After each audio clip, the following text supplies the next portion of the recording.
రోజుకి ఒక 10 మంది వాళ్ళు రిలేటెడ్ మేము ఏర్పాటు పరిశ్రమలు కూడా దాదాపు 13 పరిశ్రమలు ఉన్నాయి సార్. ఒకటి స్టీల్ ఫర్నిచర్, మనకి బీరువాలు,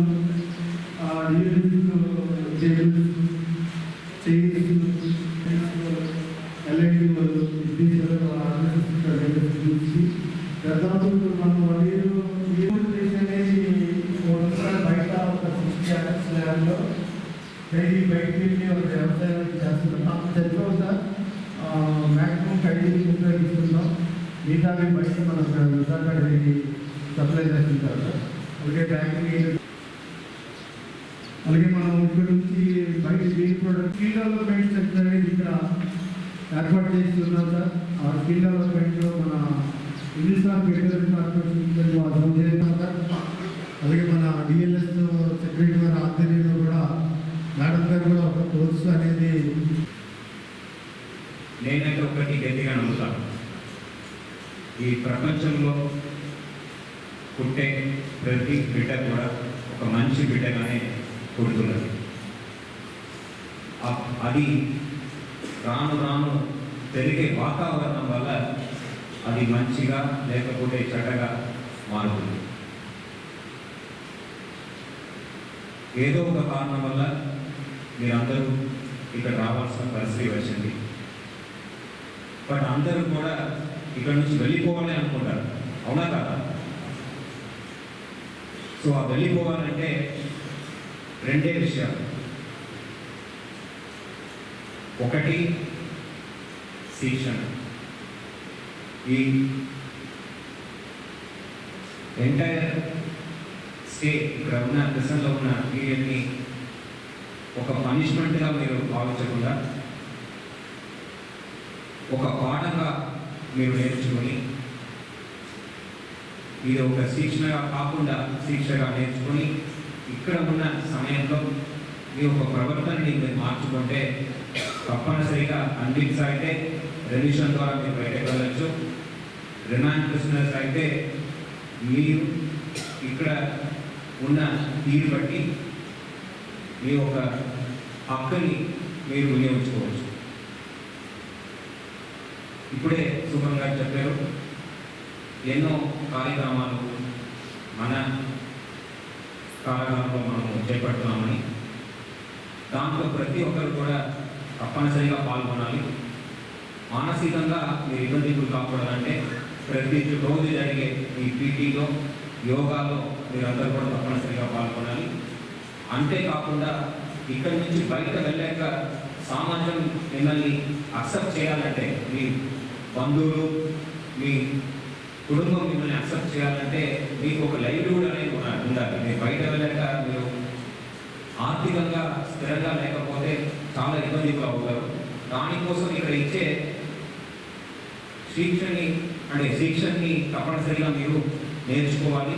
ఈ స్కిల్ డెవలప్మెంట్ కార్యక్రమం ఏమేమి చేపడుతున్నారో దాని ద్వారా ప్రతి ఒక్కరు కూడా ఇక్కడి నుంచి బయట వెళ్ళేటప్పుడు ఎవరు ఒక సపోర్ట్ లేకుండా మీరు స్వయంగా ఒక పని నేర్చుకోవడానికి, స్వయంగా ఒక పని చేసుకోవడానికి సిద్ధంగా ఉన్నారు.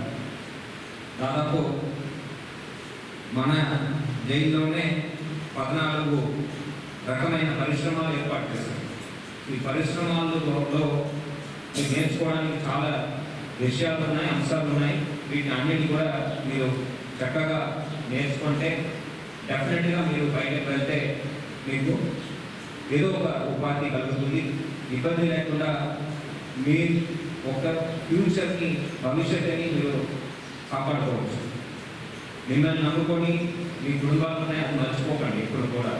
సో వాళ్ళతో కలిసి మనసు మీరు ఉండాలంటే ఈ పీరియడ్లో, ఇక్కడ ఈ ప్రిజన్లో ఉన్న పీరియడ్లో అందరూ ఇంజనీర్స్ కూడా తప్పనిసరిగా మీ యొక్క ప్రవర్తనని మార్చుకోవాలి. అంతేకాకుండా ఇప్పుడు సూపర్ గారు చెప్పారు, వాళ్ళకి రెగ్యులర్గా మనము లీగల్ ఎయిడ్ కూడా ఫెసిలిటేట్ చేస్తున్నాము అని చెప్పడం జరిగింది. సో దీని అన్నిటి గురించి మీకు అవగాహన ఉండాలంటే చదువు చాలా కీలకం. సో ఇక్కడ ఏర్పాటు చేసిన లైబ్రరీలో అందరూ కూడా చదువుకునే ఒక అలవాటు రావాలి. అదేవిధంగా క్లాసెస్ గురించి కూడా చెప్పారు, కొంతమంది ఎగ్జామ్స్ కూడా రాయడం జరిగిందని కూడా చెప్పారు. ఇంకా ఎక్కువ మంది ఈ పరీక్షల్లో పార్టిసిపేట్ చేయాలి, ఎక్కువ మంది ఈ చదువులో దృష్టి సాధించాలి. ఎందుకు చెప్తున్నానంటే అప్పుడే మీ ఒక హక్కు తెలుస్తుంది.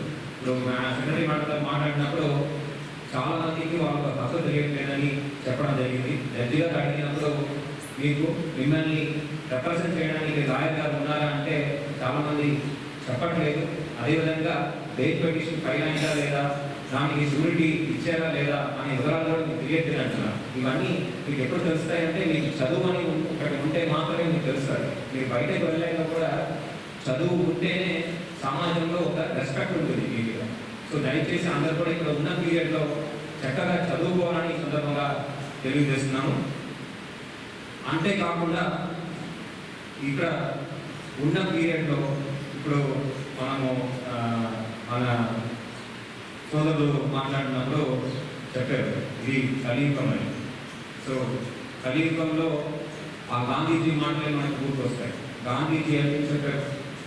అహింస అందరూ కూడా పాటించాలి అన్నారు. అదేవిధంగా సత్యమే నిలబడుతుంది అన్నారు. సో ఈ అహింస అంటే నాన్ వైలెన్స్, అదేవిధంగా ట్రూత్, ఈ రెండు మాత్రమే బదిలిస్తుంది. ఇప్పుడు మీరు ఏదో ఒక అబద్ధాలు చెప్పి బయటపడవచ్చు, బట్ చివరిగా మనం చేసిన తప్పు మనల్ని చుట్టుకుంటుంది.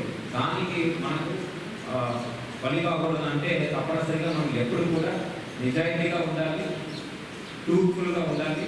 అదేవిధంగా ఈ నేరాలకు పాల్పడకుండా ఒక రిఫార్మ్ ఇండివిజువల్గా మీరు అందరూ కూడా ఇక్కడ నుంచి బయట వెళ్ళాలి. సో అది జరగాలంటే ఆ మార్పు మీ నుంచి మొదలవ్వాలి. సో గాంధీజీ చెప్పేవారు, be the change you want to see in this world.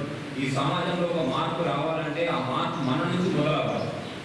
So నేను ఎంత చెప్తే అది సరిపోదు, మీరు అనుకోవాలి. నేను మారుతాను, నేను బాగుంటానని మీరు అనుకోవాలి. మీరు అనుకుంటే తప్ప ఆ మార్పు ఎవరు తీసుకురావాలి. సో నేను దేవుడి దగ్గర కోరడం ఏంటంటే మీరు అందరూ కూడా ఆ మార్పు రావాలని కోరుకోవాలి. ఆ మార్పు వల్ల మీ భవిష్యత్తు బాగుండాలి. మీరు అందరూ కూడా ఈ సమాజంలో కలిసి ఇంకా చక్కగా బతకాలనే ఒక ఆశ నాకు ఉంది. అదందరూ మీరందరూ కూడా దానికి తోడుగా ఉంటారని నేను కోరుకుంటున్నాను.